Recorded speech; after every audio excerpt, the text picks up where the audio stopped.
Salam alaikum wa rahmatullahi wa barakatuh, mes chers frères en humanité, mes chers frères et sœurs. Alors, étant donné que le message qu'on nous a donné, c'est on ne sait rien, tu ne sais rien, etc. Alors, du coup, je me suis mise à faire des recherches et je vous invite à faire beaucoup de recherches afin de ne pas être derrière, en fait, de ne pas comprendre et de demander beaucoup à notre Seigneur qu'est-ce qu'on ne sait pas, qu'est-ce qu'on devrait savoir et qu'on ne sait pas. Alors, juste comme ça, parce que je n'ai pas encore fait de capsule, je n'ai pas encore étudié la question, je n'ai pas encore reçu de confirmation, etc. Mais je sens que c'est peut-être une direction à voir. Euh, il y a Al-Aqsa, la mosquée, Palestine, Israël. Il y a la Turquie d'un côté qui aussi s'est manifestée. L'Iran, on sait aussi, s'est déjà manifesté.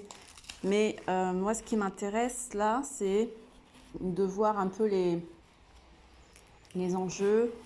Euh, euh, Qu'est-ce que ce soulèvement, est-ce que ça peut avantager un pays parmi un autre, au détriment d'un autre? Donc, j'ai fait des recherches et je suis tombée, et aussi des frères m'ont parlé de ça aussi il y a longtemps, de, des alliances qu'il y a dans la Méditerranée. Et il faut pas l'obliger, faut pas l'oublier, mais on a déjà fait une capsule Jérusalem-Israël. Et Israël borde également la mer Méditerranée. Donc il y a un point central qui revient assez souvent, c'est la Méditerranée. Et, euh, et la France est à la tête comment dire, d'un groupe qui s'appelle Euromed 7. Il y a Chypre, il y a Italie, il y a Portugal, il y a la Grèce, il y a la France et Chypre. Donc ces 7 pays-là, en fait, je pense que c'est la France qui doit être, je sais pas, mais je pense qu'elle doit avoir un poids énorme dans ce groupe, sachant que le président Erdogan qui avait dit que Emmanuel Macron avait des problèmes psychiatriques, je sais pas quoi. Donc du coup, je pense que Emmanuel Macron il a dû durcir le ton dans comment dire, dans les rapports diplomatiques et commerciaux face à la Turquie. Et j'ai cru lire que les autres pays ont suivi le mouvement, les autres pays de l'Euromed 7.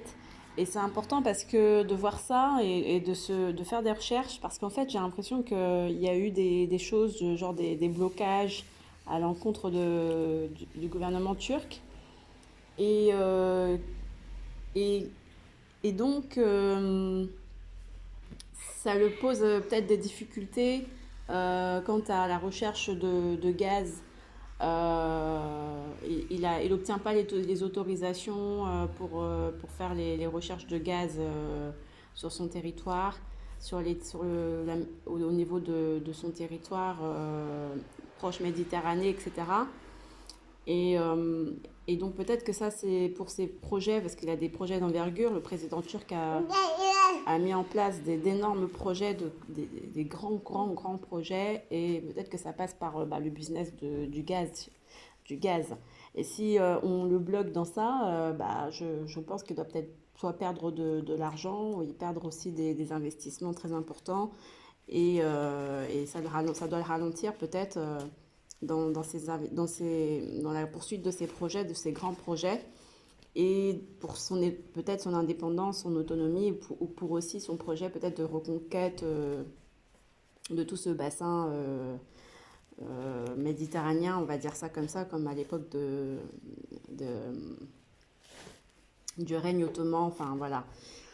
En tout cas, pour grandir, pour s'accroître, il a peut-être besoin d'autorisation et peut-être que tous ces effets-là de blocage euh, n'aident pas.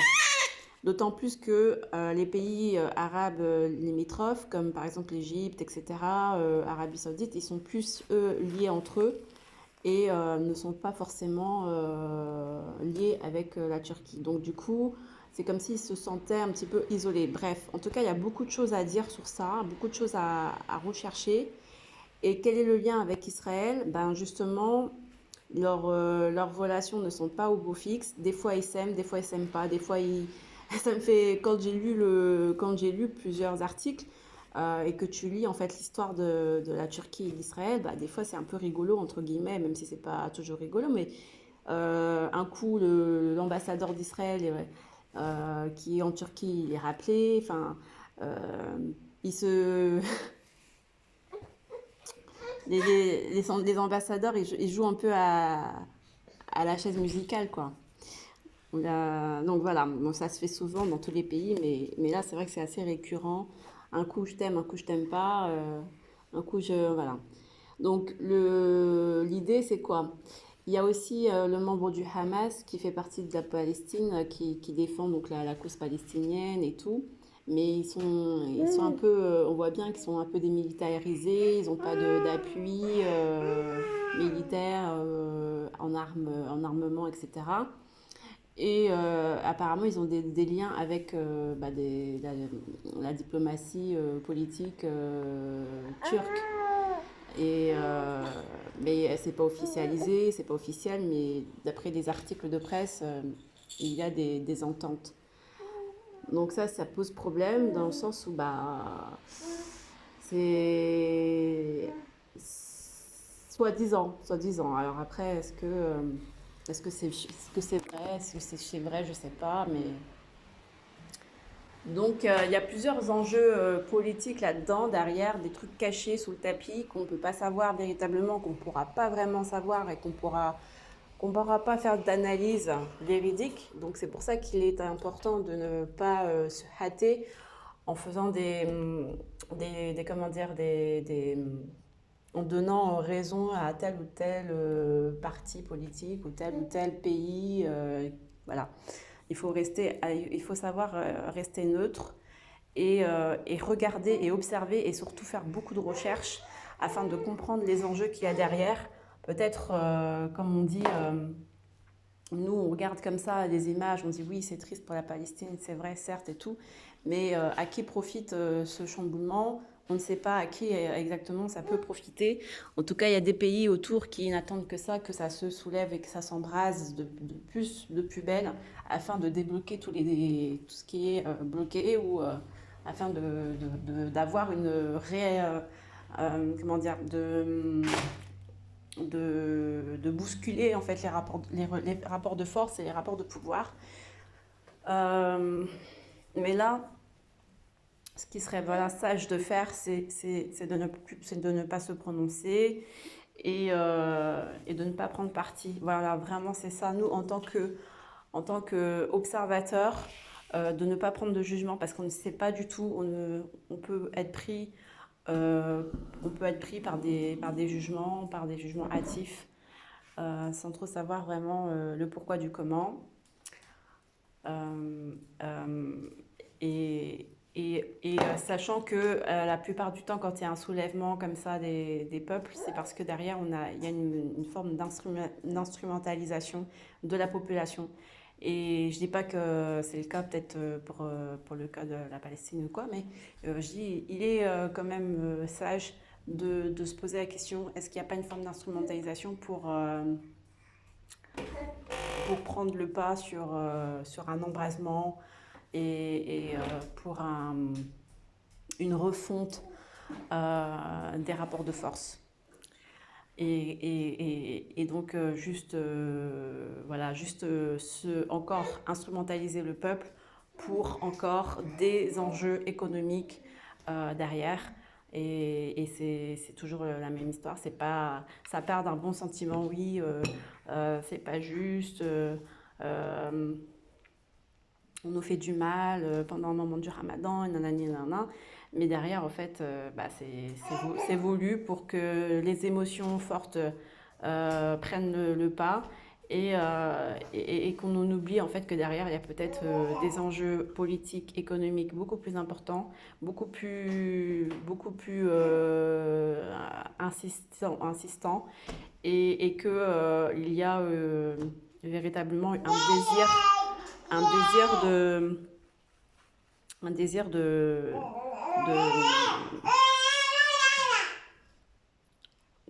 de mise en place d'un projet qui dépasse juste le simple fait euh, voilà, juste pour le simple fait de faire un petit buzz comme ça. C'est peut-être quelque chose de beaucoup plus grand. Et après, c'est pris au prétexte que, voilà, on fait semblant qu'il y a ci, qu'il y a ça, qu'on veut expulser 4 familles, on veut faire ci, on veut faire ça. Il m'a fait mal, il m'a tapé, il m'a envoyé une pierre, sa voiture m'a percuté, patati patata. Ben voilà, après, ça, c'est de l'instrumentalisation, mais derrière, peut-être que euh, on veut faire régner le chaos pour un projet qui est beaucoup plus sombre, qu'on ne connaît pas, qu'on ne connaît pas. Peut-être que c'est ça.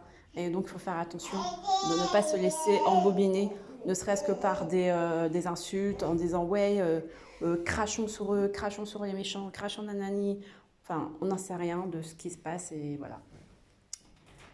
Tout ce que je sais, c'est que c'est une opportunité, en tout cas pour nous, de faire davantage de recherche quant à la diplomatie méditerranéenne et Moyen-Proche-Orient, parce que nous ne connaissons pas vraiment ce qui se passe, les enjeux qu'il y a derrière et à qui ça pourrait profiter tout ça. Ce qu'on peut voir, c'est que Israël ne faiblit pas. Ne faiblit pas beaucoup, ne faiblit pas du tout, malgré les problèmes, les tensions, etc. Eux, ils avancent. Et j'ai encore vu aujourd'hui, ils ont fait un reportage sur Haïfa. Je vous avais parlé de cette ville où il y a le mont Carmel et où il y a aussi l'université très technologique, très importante et très connue. Je ne me rappelle plus le nom. Israélienne qui travaille en fait sur des projets tels que par exemple les drones, les trucs technologiques, l'informatique et tout l'ingénierie, le génie civil, etc. Et là, ils ont sorti le drone qui pourrait transporter dans les airs du coup des colis. Et Israël est le premier à le faire. Donc même s'il y a la guerre, même s'il y a des problèmes, même s'il y a des tensions, ça ne les arrête pas à faire ce qu'ils ont à faire, c'est-à-dire leur projet de révolutionner le monde, d'être dans les premiers à faire la révolution. Et nous avons déjà eu aussi un interview de Jacques Attali, je l'ai entendu moi-même dire nous allons vers une société où nous allons créer des drones pour envoyer des colis. Il n'y aura plus besoin de facteurs ou quoi, ce sera les drones qui le fera. Et également des drones tueurs, c'est-à-dire que à partir des drones, via les satellites, eh bien, nous pourrons, c'est ce qu'il dit, hein, Jacques Attali, il dit on pourra détecter les personnes nuisibles et n'auront même pas besoin de sortir de chez elles, que le drone fera le travail de meurtre, d'assassinat. Voilà. Donc, on veut nous faire gober le drone qui transporte les colis et tout, c'est génial. Mais derrière, il y a un plan beaucoup plus bizarre face à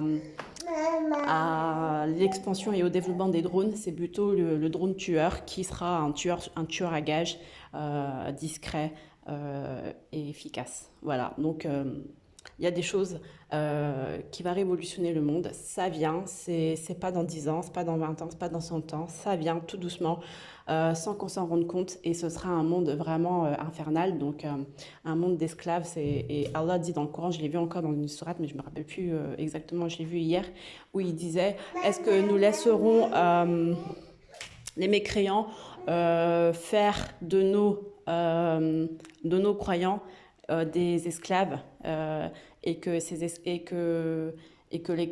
les mécréants fassent de nos croyants des esclaves? Non. Donc en fait, on va vers cette logique où le mécréant souhaite faire des croyants leurs esclaves. Et ça, Allah le dit dans le Coran qu'il ne le laisserait pas faire. Mais ceux qui ne croient pas, Donc ceux qui ne sont pas croyants, ceux qui ne sont pas attachés à la foi à Allah, se verront devenir esclaves à plein temps des dirigeants mécréants et, et ce sera un enfer quoi sur terre. Voilà, donc voilà, faisons des recherches toujours afin de mieux comprendre notre dimension actuelle et demandons surtout à Allah de nous révéler les secrets de ce monde, les secrets spirituels et être au plus vrai et afin de rassurer nos cœurs et afin de ne pas tomber dans l'erreur et dans le fait de se hâter à émettre des jugements trop rapides parce que nous ne savons pas qui véritablement est le loup, nous ne savons pas qui véritablement est le méchant. En fait, on ne sait pas qui sont les méchants parce qu'il y en a plusieurs. Et les méchants peuvent se déguiser en musulmans, en juifs, en chrétiens, en super parfaits religieux. Et c'est ça le Dajjal, c'est le trompeur, celui qui te dit Alléluia, qui te dit Allah ilaha illallah, et au final, derrière, c'était un faux. Donc, il faut faire attention. Et prenons vraiment des distances et faisons le maximum de recherches comme nous le faisons déjà habituellement. Donc, la capsule méditerranéenne, elle viendra bientôt, mais pas tout de suite. Inch'Allah, amin, salam alaikum, Allahumma salli ala Muhammad wa ala ali Muhammad. Salam.